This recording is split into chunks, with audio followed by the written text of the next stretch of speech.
guys, and welcome to this very special episode of Fabulously Flawed. I am your host, Taylor, and joining me today is one of my wonderful, amazing friends, Noah Shever. Hi, Noah. Hey Taylor, it's so crazy that we're doing this, but it's so fun. I'm so excited. Happy you're doing Yeah, this. Thank you so much for being here. thanks.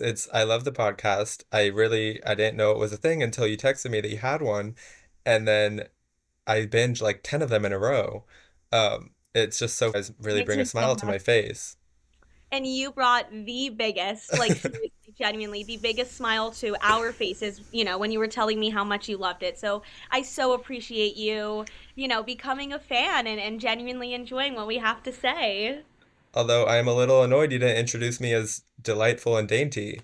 Dainty person that I know. I'm so sorry that. Yes, the delightful, dainty, delicious Noah Shever is here with us today. And in honor of Pride Month, I'm going to kind of grill his brain and ask him some questions. So, yeah, you ready to get into this? Yes, let's do it. All right, so kind of introduce yourself. Tell the people who you are.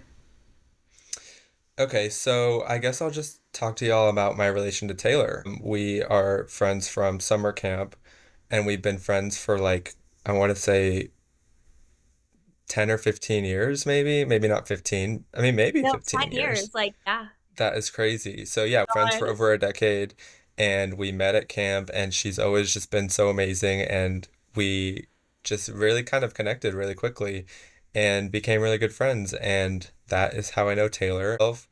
Went I live now in Tampa, with my cat, my dog, my partner, and it's great.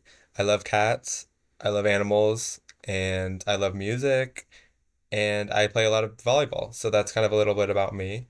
But I'm so happy to be here, and Taylor, I'm obsessed with you and your mom. So, Obsessed with you right back. No, I am so truly touched and honored that you are here today doing this. Like it means the world. So I may tell you that 100 times, but yeah, so it wasn't really anything in particular. It wasn't like one moment I was like, okay, I'm gonna go come out now. But I think it was just a culmination of being impatient and not wanting to like sit in the closet anymore and just being ready. And I think it all happens in your own time, but and it wasn't like a one day something happened and all of a sudden I was out to everybody. It was definitely a process and it took years until I got to the point where I was comfortable just like being out to some random person or like being comfortable with somebody else like that I didn't know knowing I was gay. But yeah, of course. it started with my parents and then my friends and it kind of just I mean now at this point today I'm very comfortable with it and like don't really care who knows and who doesn't. Yeah. And I think it all happens in your own time. But I don't know if this was like subconscious or not, but I was watching a lot of Glee at the time. When I first told my parents, I can't believe Oh, I just outed myself as a Glee fan. Yeah, no, so no that shame. probably played a role a little bit. I don't think I like shut down the computer and was like, okay, Glee, now I have to come out, but it was definitely some sort of like subconscious Right, of course. And you know trigger. what? I'm sure that the creators of Glee and whatever would, while there are a lot of jokes about Glee on the internet and whatever, I think that, it really did touch on some real, like, deep issues that so many teens specifically struggled with.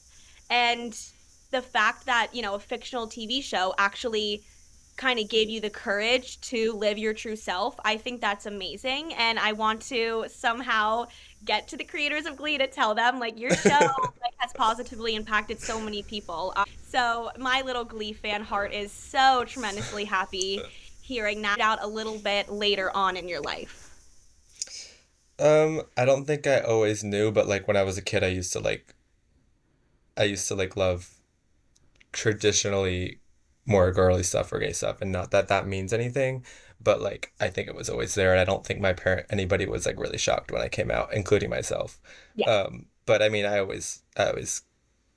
was never like it became when I got a little older and I kind of knew what like it really meant and like that I wasn't just like different, you know? Because when I was younger, I always did feel different, but I couldn't really pinpoint why. And Okay. then I kind of got a little older and was like, okay, yeah, like I get it. Was it when you like kind of hit puberty? Is that when you would Yeah, I start? would say around then, probably around middle school. Yeah. And everybody was like getting in relationships in middle school and holding hands and going to like middle school dances and stuff. That was definitely around the time that it And you kind of realize, like, I want to be holding a boy's hand, not a girl's hand, essentially. sure, yeah. Yeah, Yeah. got it. So, what advice would you give to anyone who is struggling with coming out or is struggling with coming to terms that they are gay? Yeah, I mean, I think everybody struggles and you're not alone in that. Like it's not like and I'm not a professional speaker or anything and but from my experience everybody struggles and I don't think there's anybody that really was like it all went 100% smoothly coming out or coming to terms that they're gay. Not that it's something that you really need to come to terms with, but like realizing it. Right, that's probably the better. Um, Yeah, yeah. And so I don't, it's definitely a process, and I think everybody needs to do it in their own time. And I think it can really help just finding one person that you're comfortable with. Literally just one person. It can even be somebody on the internet that, like oh my it, gosh, of it could be course. Yeah. anybody. And just talking to one, because I think it's not good for like humans to be holding things in. And that Mhm. could be for anything. It's really not productive to do that. So just to find even one way of outlet, even if it's just a journal, doing that. But try not to just hold it all into yourself. And if you're not ready to come out, it's not the right time. It'll happen when it happens. Right. I think that, first of all, what you're saying about how holding something in is never good. I could not have said it better myself. Even if you don't feel comfortable yet speaking to a person, talk to a journal. Literally write down what you would say if you were actually talking to someone in a journal. I mean, just, and I could imagine someone who's holding onto a secret of that severity, I guess is the word, or some with such that has such a momentum on their life, or such an impact on their life, that even just telling one person, it's got to feel so good, kind of just like a huge weight lifted off your chest. And I could imagine, when you first came out to your parents, was it like you could breathe, like you kind of, Yeah. it was like a whole, some clarity type of thing, which, I'm sure is so important to your mental health and your overall well being and everything like that. No, I 100% echo everything you said. And even if it wasn't my parents that were the first person, like whoever is that first person, Yeah, just it really, like you just said, is kind of like a weight off your shoulders, or it can be.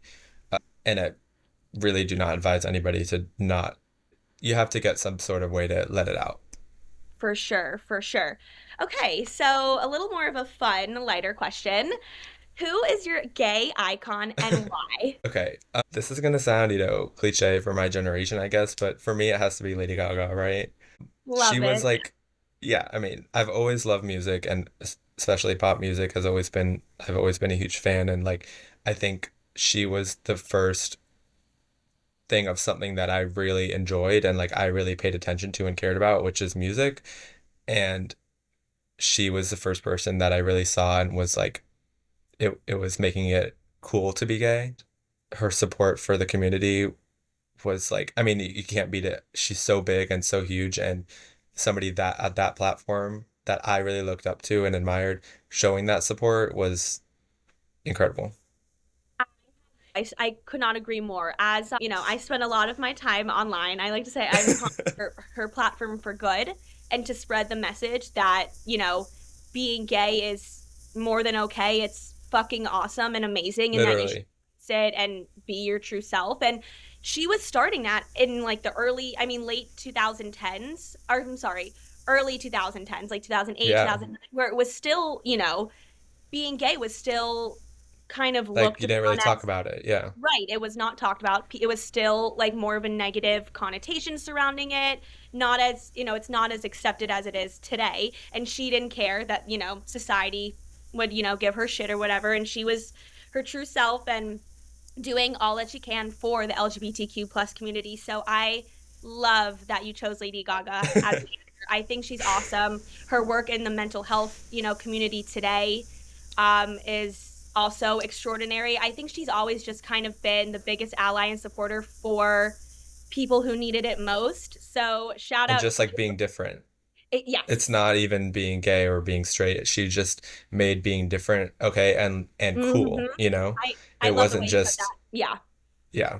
That she, anyone with any sort of, difference or whatever that's not, typical in society, she was always, there for them, which is So amazing. Okay, now on the topic of pop music, the Yes, biggest let's do question of it. the summer: Charlie XCX, Chaperone. Who are you choosing if you Okay, had to? I hate to pick because they're both icons and I'm I obsessed with know. both of them, and we need to talk about Chaperone in a second. Yeah. But I'm gonna say Charlie XCX because I mean Really? she's been around for so long. She's the way that she's like changed music is so crazy, and I'm not gonna sit here acting like I'm like some pop culture expert or like music expert because I'm not. Like, but like Close. Charlie is an icon, and she's just her work. I mean, she has like several albums, and they're all amazing, and I think that it's the music just hits different. I mean, not that we don't love Chapel, but I mean, she's still kind of new.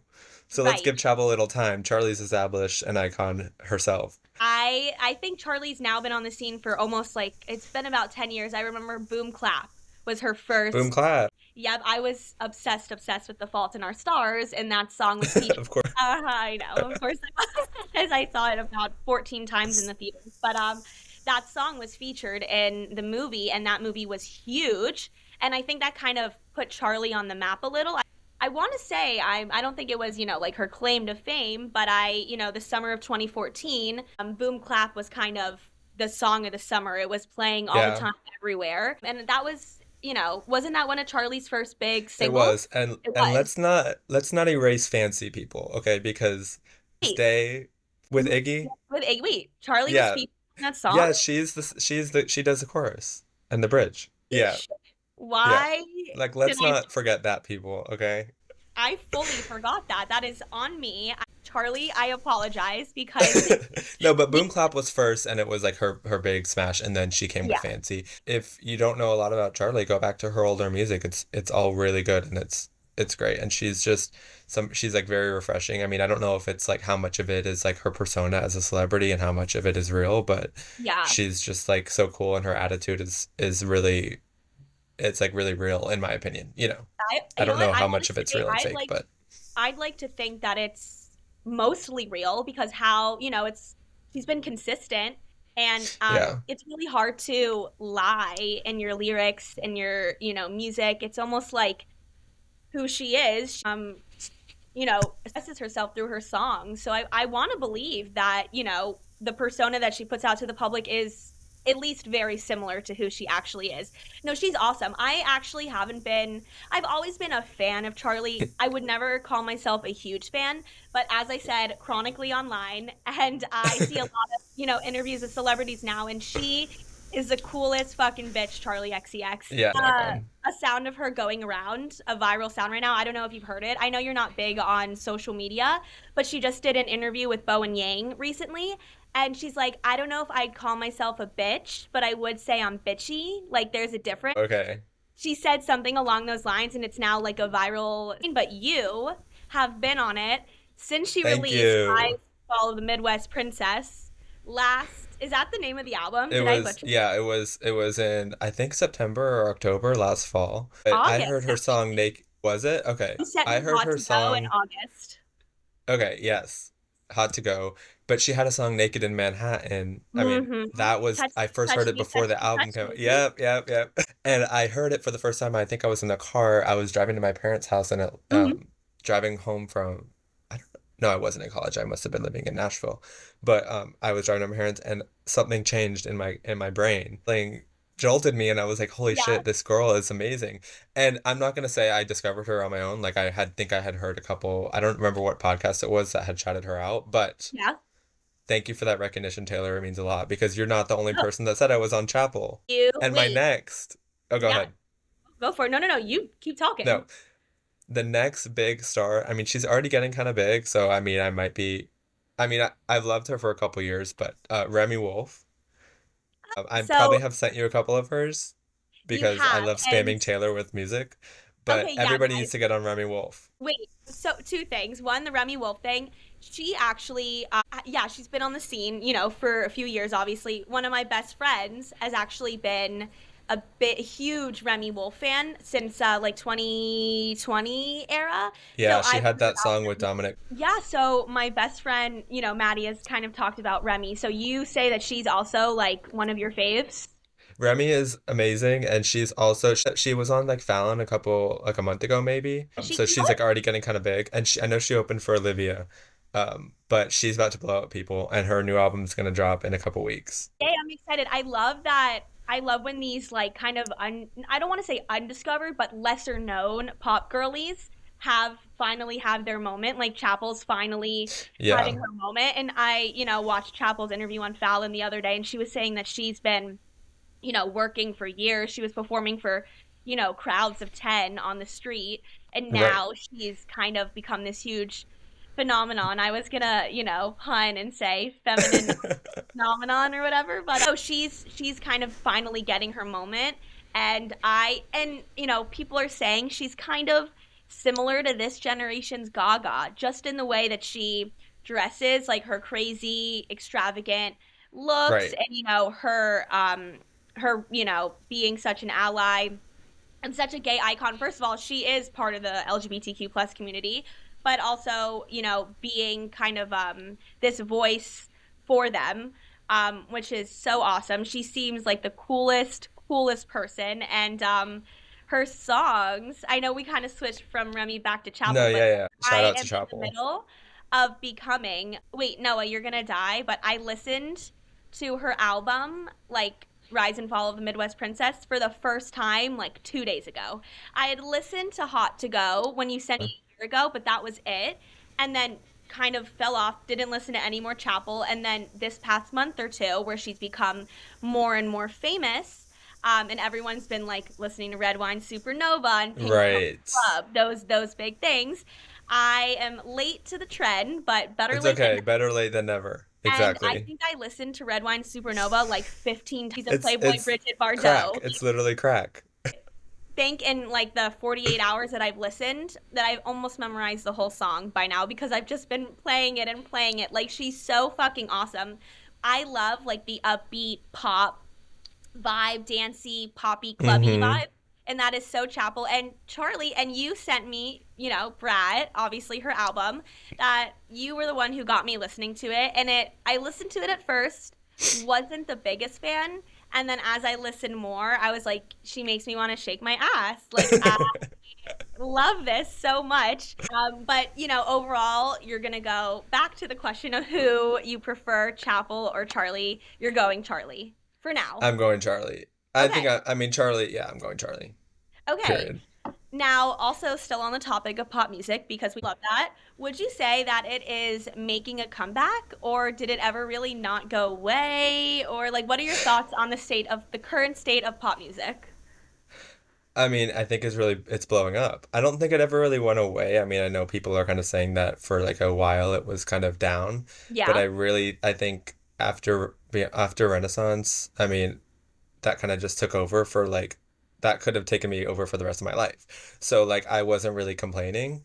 Um, but yeah, I mean, I don't think, but this year has really blown up. It's really crazy. I mean, Ari, Casey Musgraves, if you like her, I Beyonce, did. Sabrina Carpenter's blowing up, which like she's fine, she's Yeah. So, cool, what are your? but I We like her actually music. haven't Sabrina. So, oh, are you like with her? Like I whatever. love Please Please Please and I love Espresso, like really good Okay. songs, top of my playlist right now.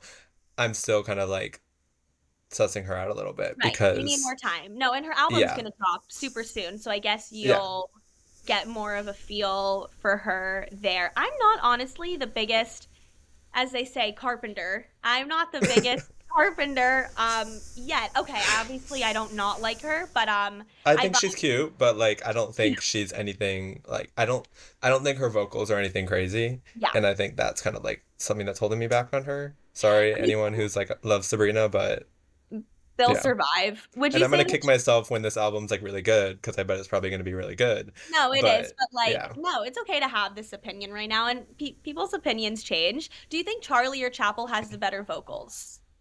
I mean Chapel. I don't think Charlie is like anything vocally special. I think Yeah, she has like a certain way with autotune, and that's not even shade. That's like she uses autotune in a way that's like so unique right. and like on purpose. Like she wants you to hear the autotune almost.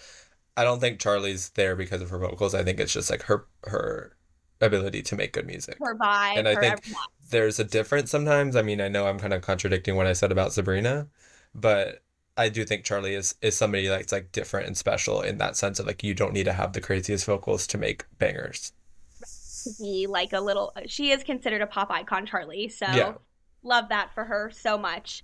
All right, kind of now switching back gears a little bit. Okay. What would you say? I mean, it could still be on the music genre, but what would you say like is your favorite part of LGBTQ plus culture? So I would first probably say just like the humor. I think I don't really know how to explain this super well, but gay people and like queer people in general, I think are just so fucking funny and like The best, yeah. I don't really know how to explain it, but if you get it, you get it. If you don't, you don't. Like gay people and queer people are so fucking funny, and I think I forget sometimes how funny we are, and like yeah, I just that's I don't really know the words to explain it. I wish I did have a better way to explain it, but get it. I think gay humor is the funniest thing. I think like meme accounts run by, queer or gay people, it is the funniest shit. I know you're not on Instagram, but there's this guy, Evan Ross Katz. And he just posts the funniest Is like his that I think I know. Is he kind of short? Like he has a podcast. yes, shut up, Evan. Yes.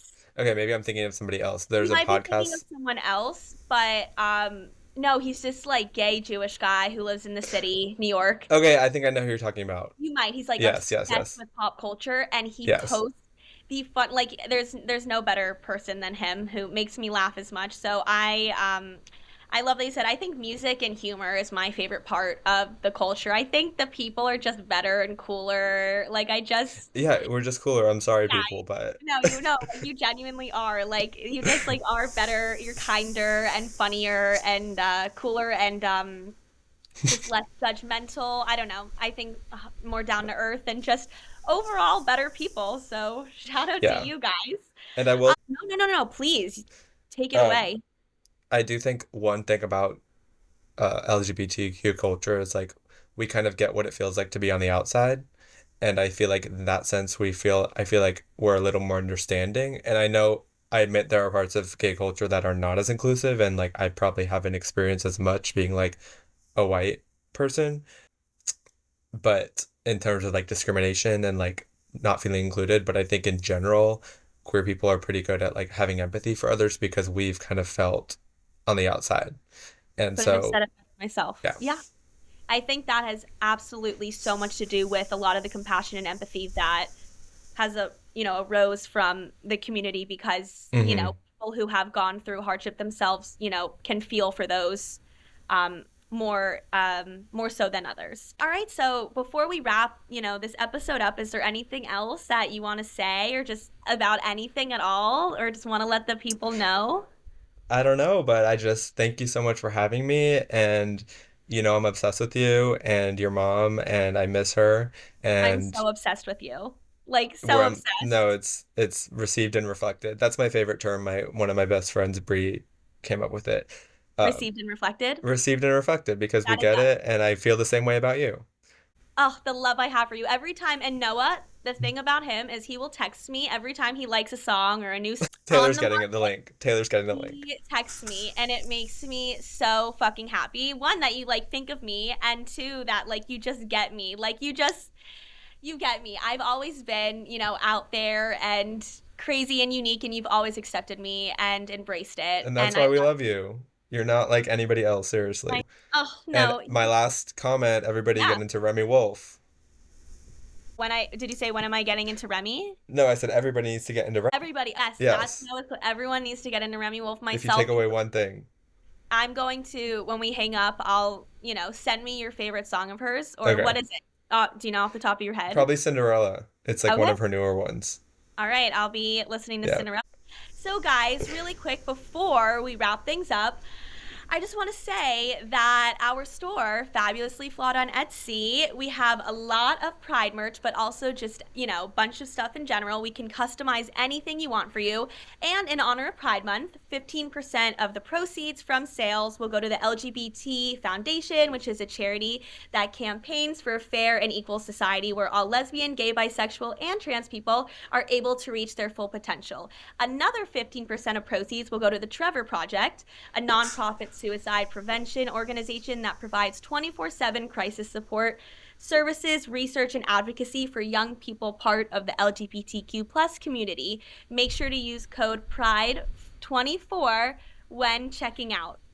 All right, guys, thank you so much for joining us for another episode of Fabulously Flawed. This was one of my absolute favorites yet, with someone I adore more than anything, Mr. Noah Shever. I love you, Noah. Thank you so Love you, much for Taylor. coming. Of course. Thanks for having me. This was so Of fun. course. Bye, guys.